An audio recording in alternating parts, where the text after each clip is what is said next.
নমস্কার। আজকের অতিথির অনুষ্ঠানে আমি বনশ্রী চক্রবর্তী বরা। আমি একজন happiness life coach Vande international স্কুলে করি আমি, আর প্রাণীখেলা অ্যান্ড মোটিভেশনাল স্পিকার। তো আজকের যেটা টপিক সেটা হলো যে বাচ্চাদের স্ক্রিন টাইমটা আমরা কি করে সেভ করতে পারি। আজকাল প্রত্যেক প্যারেন্টসের একটা কমপ্লেন যে আমার বাচ্চা ভীষণ মোবাইল দেখে। তো আমরা আগের এপিসোডসেও বলেছি যে মেন্টাল স্ট্রেংথটা খুব ইম্পর্ট্যান্ট, ডিপ্রেশনটা খুব কেন হচ্ছে এত বাচ্চা সবার মধ্যে। তো যেটা আমি বলি, আমি মেন্টাল স্ট্রেংথেনিং কোর্সেসও করাই, আমি নিজেকে মেন্টাল স্ট্রেংথেনিং কোচও বলি।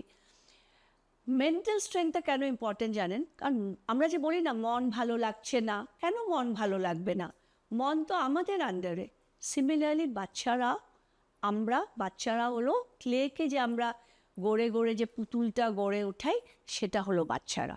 আর বাচ্চারা সবসময় যা মা বাবাকে দেখবে না সেটাই করে বাচ্চারা। আপনি দেখবেন আপনি খুব জোরে জোরে কথা বলছেন, আপনার বাচ্চা হয়তো প্রথমে খুব আস্তে আস্তে কথা বলে, কিন্তু আস্তে আস্তে আপনাকে ইমিটেট করা স্টার্ট করবে। আপনি যদি মোবাইলটা বেশি দেখেন, বাচ্চারাও সেটা দেখবে। কিন্তু অনেক প্যারেন্টস সেটা মানে না, বাট আমি সেটা কোনো দিনই মানবো না যে বাচ্চারা নিজেরা মোবাইল দেখে। আমার বাচ্চা খেতে ভালোবাসে না, কিন্তু মোবাইল দেখেই খায়। কেন মোবাইল দেখে খাবে? যদি কোনো বই একটা দেন যে লিখে লিখে করছে কিছু, সেটাই করবে। হ্যাঁ, মোবাইলের যে একটা টাইম ফ্রেমটা করে দিতে হয়। যদি আপনি টাইম ফ্রেম কোনো দিন না করতে পারেন, তাহলে স্ক্রিন টাইম, আপনি নিজের স্ক্রিন টাইমটা দেখবেন। তো অ্যাজ আ প্যারেন্ট আপনার নিজের স্ক্রিন টাইম দেখা যায়, আপনি দেখবেন। আবার স্ক্রিনের স্ক্রিনটা আমার বাচ্চাকে আমি বললাম যে তুমি বই পড়তে হবে, তুমি বইটা পড়ো, স্টোরিটা। কিন্তু আমি কিন্তু হোয়াটসঅ্যাপে আছি, আমি হোয়াটসঅ্যাপে তুমি পড়েছো। সেটা কি লিড বাই এক্সাম্পল হলো? না, হলো না। এখন আমাকে অনেকে বলে, না তোর বাচ্চা তো পড়বেই, কারণ তুই তো, আমার বন্ধুরাই বলে, কারণ তুই তো এগুলো কোর্স করিস, তোর বাচ্চা ছোটোর থেকে দেখেছে। না, আমার বাচ্চা কিন্তু এগুলো ছোটো থেকে দেখেনি। আমি 2018 এখানে এসেছি। আমার বাচ্চা আমাকে দেখেছে আমার বই পড়া। আমার বাচ্চা কিন্তু বই পড়ে না। আমি যেটা আজকে শেয়ার করছি, ও মোবাইলে পড়ে জিনিসগুলো। কেন? কারণ ও বলে যে বই পড়তে দেখলে ওর মনে হয় যে ওর বোধহয় শিখতে হবে। বাট মোবাইলে অতটুকুই স্ক্রিন টাইমটা আপনারা যদি ঠিক না করতে পারেন, সেটা খুব ইম্পর্ট্যান্ট। অ্যান্ড স্ক্রিন টাইমের জন্য আপনাকে খুব স্ট্রিক্ট হতে হবে। Spare the rod, spoil the child. এটা একটা খুব বড় সেইং, একটা খুব বড় প্রভাব। আপনি যদি রডটাকে স্পেয়ার করেন, তাহলে স্পয়েল করবেন। এখন বাচ্চাকে তো আজকাল আপনি মারতে পারবেন না। আপনি আজকালকে এভাবে মারলেও বাচ্চা বলবে this is not a good touch. আপনি কানও মলতে পারবেন না। এখন জানেন, কান মলাটা কিন্তু একটা এক্সারসাইজ। এই যে কানটা যে আমরা মলছি, আমরা লিম্ফ্যাটিক ড্রেনেজটাকেও ঠিক করছি। কিন্তু আগে যে একটা আমরা পানিশমেন্ট দিতাম, মনে আছে, কান ধরে উঠা বসা, সেটা কিন্তু সুপার ব্রেন যোগা, এটা ব্রেনকে অ্যাক্টিভেট করে। সো এই এক্সারসাইজগুলো করাতে হবে বাচ্চাকে। আর আপনাকে বাচ্চাকে লিড বাই এক্সাম্পল করতেই হবে। আপনি একটা টাইম দিতে হবে যে এই টাইমে তুমি মোবাইল, আর সেটা ছোটোবেলার থেকে করতে হবে। সাডেনলি আপনি করবেন, সেটা হবে না। আর হ্যাঁ, এটা অনেকের হয়েছে যারা ছোটোর থেকে করেনি। এখন আমরা কি করে ইনকর্পোরেট করব জিনিসগুলো? সব কিছু শেখার কিন্তু সময় আছে। আপনি বুড়ো বয়সেও শিখতে পারেন, আপনি ছোট বয়সেও শিখতে পারেন। আমিও এখন অনেক নতুন শিখছি, অনেক নতুন কোর্স করছি। আজকের জেনারেশন, আমার ছেলের থেকে আমি অনেক কিছু শিখছি, আমার বন্ধুর বাচ্চাদের থেকে আমি অনেক কিছু শিখছি। শেখার কিন্তু কোনো বয়স নেই। সিমিলারলি বাচ্চাদেরও কোনো বয়স নেই। আজকে বাচ্চাটা খুব মোবাইল দেখছে, আপনি বাচ্চাকে প্রস অ্যান্ড কনস ও নেগেটিভসগুলো বলবেন যে মোবাইল দেখলে কি হতে পারে। চোখ খারাপ হতে পারে, চশমা লাগতে পারে, চশমা লাগার সাথে সাথে পাওয়ার বাড়তে পারে। এখানে মোবাইলসে অনেক, হ্যাঁ, শক্ত হয়ে বলতে হবে, নো ইজ আ নো। আর নোটা ফার্স্ট ডে বলতে হবে। যদি আপনি এই নোটাকে গড়ান না, যে আজকে বলবো না, কালকে বলবো, কিবা ভাববে আমার বাচ্চাটা, কিবা করে ফেলে আমার বাচ্চাটা, তাহলে কিন্তু গিয়ে আর ওই জিনিসটা হবে না। বলে না যে আপনি একটা গ্লাসে জল ভরছেন, তারপরে গ্লাসটার জলটা পড়ে যাচ্ছে, সিমিলারলি ওটা হবে। তাই কমপ্লেন করার আগে 10 বার ভাববেন যে আমি নোটা বলার আগে আমি কেন করতে পারবেন না। আজকে যদি আমি করতে পেরেছি, আমি কেন আজকে 100টা বাচ্চা করতে পেরেছে, সেটার জন্য। আজকে কি হয়েছে, আজকে নিট এক্সামটা জন্য অনেক বাচ্চারা সাফার করছে, ডেফিনেটলি সাফার করছে। এখন এই সাফারিংটা আমরা কি করব? আমাদের তো পাওয়ার নেই কিছু করার, আমাদের আবার পরীক্ষা দিতে হবে।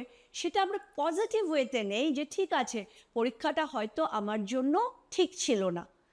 যেরকম আমরা বলি না, যেরকম আমরা ফট করে বলি যে আজকে যদি একটা গাড়িতে ফ্লাইটে আমাদের যাওয়ার কথা ছিল আর ফ্লাইটটা ক্যান্সেল হবে, তারপরে ফ্লাইটটা হয়তো অ্যাক্সিডেন্ট, আমরা কি বলি ভগবান আমাদেরকে বাঁচিয়ে দিয়েছে। সেভাবেই আমরা ভাবতে পারি যে ঠিক আছে, এই পরীক্ষাটা হয়তো আমার জন্য ভালো ছিল না, আমি আবার ভালো করে পরীক্ষা দেবো। আমি বুঝতে পারছি আমাকে অনেকে, আমি জানি পেছনে পেছনে বলছে আরে তোমার তো টেনশন নেই, তোমার ছেলে পরীক্ষা দেয় না।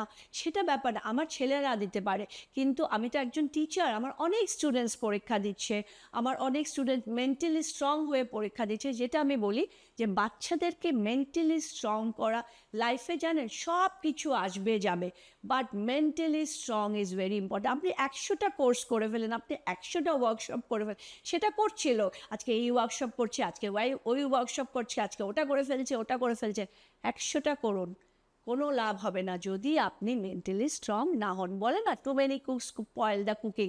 100টা জিনিস নিয়ে বসে গেলে হবে না। আমি ছোট ছোট করে জিনিসগুলো করতে হবে। হ্যাঁ, আমার এটা করতে ভালো লাগে, আমি এটা করলাম, আমার এটা করতে ভালো লাগে। বাট বাচ্চাটাকে কি করে স্ক্রিন টাইমটা কম করাবেন? বোর্ড গেমস, ফ্যামিলি হিসাবে একটা বোর্ড গেমস খেলবেন, কোনো একটা খেলা খেলবেন, কোনো ব্রেন এক্সারসাইজ করবেন। ব্রেন এক্সারসাইজ কত কিছু, ব্রেন এক্সারসাইজ, কালার কোঅর্ডিনেশন আছে, কালার করবেন, কপিতে লিখবেন, একটা ছোট বোর্ড রাখবেন, নিজেরা বোর্ডস গেম করবেন, ম্যাথস যদি ভালো লাগে বা ওয়ার্ড গেমগুলো করবেন, গান করবেন, আমরা বলি না গানের লড়াই খেলবেন, তারপরে বাচ্চার সাথে ওয়ার্ডসের লড়াই করবেন, তাহলে কি হয়, ওয়ার্ডস পাওয়ারটা বাড়ে। তারপরে স্পেলিং লেখার করবেন, সেটা কোনো কোনো বয়সের না, কিন্তু এটা ভালো লাগে। বসে বসে একসাথে টিভিতে কোনো গেম দেখবেন, আজকাল তো ফুটবল ওয়ার্ল্ড কাপ চলছে, ক্রিকেট দেখলে, যে কোনো গেম, লন টেনিস, কত কিছু, চেস খেলবেন, তারপরে মার্বেল দিয়ে ব্রেইন ভিটা, এটা তো এত ভালো লাগে, আমি খেলি এখনও মার্বেল দিয়ে ব্রেইন ভিটা, ওগুলো খেলবেন। তো ওসব করে বাচ্চাদেরকে ইনভলভ রাখবেন। গার্ডেনিং করাবেন বাচ্চাদেরকে দিয়ে, হ্যাঁ, গাছে জল দেওয়াবেন, যে এটা তোমার কাজ, তুমি গাছে জল দাও। ঘরে যদি পেট আছে তাহলে পেটকে খাওয়া দেওয়া, পেটের কেয়ার নেওয়া, যে আজকে তোমার এটা কাজ যে তুমি পেটের কেয়ার, আজকে তুমি পেটটাকে স্নান করাবে, তোমার এটা কাজ। বা আজকে ঘরে বেডটাকে তুমি সকালে উঠে তোমার নিজের বেডটা তুমি করতে হবে, তুমি নিজের বাথরুমটা নিজে ধুতে হবে, এইসব কাজগুলো করাবেন। তাহলে দেখবেন বাচ্চাদের আস্তে আস্তে স্ক্রিন টাইমটা কমে আসবে। আর আপনার বাচ্চা যদি প্রচণ্ড অ্যাডিক্টেড হয়ে গেছে, সেটার অ্যাডিকশনটা, সব কিছু অ্যাডিকশন কিন্তু যায়, সব কিছু বললাম না, আলটিমেটলি ঘুরে কিন্তু ওই মনটাই, সব কিছু অ্যাডিকশনটাই যায় আলটিমেট।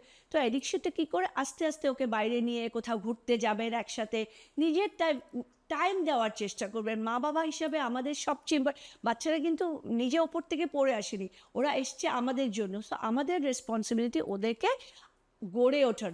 আর ওদেরকে ডিসিশনটা তখনই নেওয়া উচিত, দেওয়া উচিত ওদের ডিসিশনটা যখন ওরা পুরো ম্যাচিওর। আমরা যে বলি না ওরা লাইফে যা করবে করুক, ছোটোবেলার থেকে, আরে ওরা কি বোঝে ওরা লাইফে কি করবে, কোনটা ওদের দেওয়া উচিত, সেটা আমাদের বুঝতে হবে। যে ওরা বড় হয়ে আমাদের বুঝতে হবে যে ওরা কোন জিনিসে ওরা ভালো, সেই দিকটাকে ওদেরকে আমাদের গাইড করতে হবে।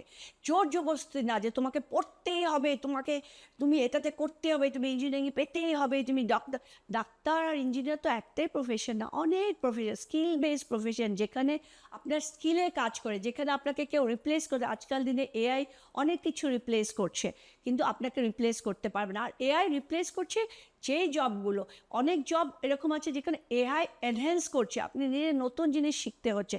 সেরকম বাচ্চাদেরকে নতুন নতুন জিনিস শেখান, আর্ট করান, তারপরে চাইনিজ শেখার এখনও পাওয়া যায়, চাইনিজ শেখার কিনে আনেন, যেগুলো লুডো, কেন আমরা মোবাইলে লুডো খেলবো, লুডো বোর্ডস তো পায় না, সেটা লুডো বোর্ডসকে, বোর্ড গেমস, আজকে অনেক গেমস আছে, আমি তো নামগুলো ভুলে যাচ্ছি, অনেক ভালো ভালো গেমস আছে।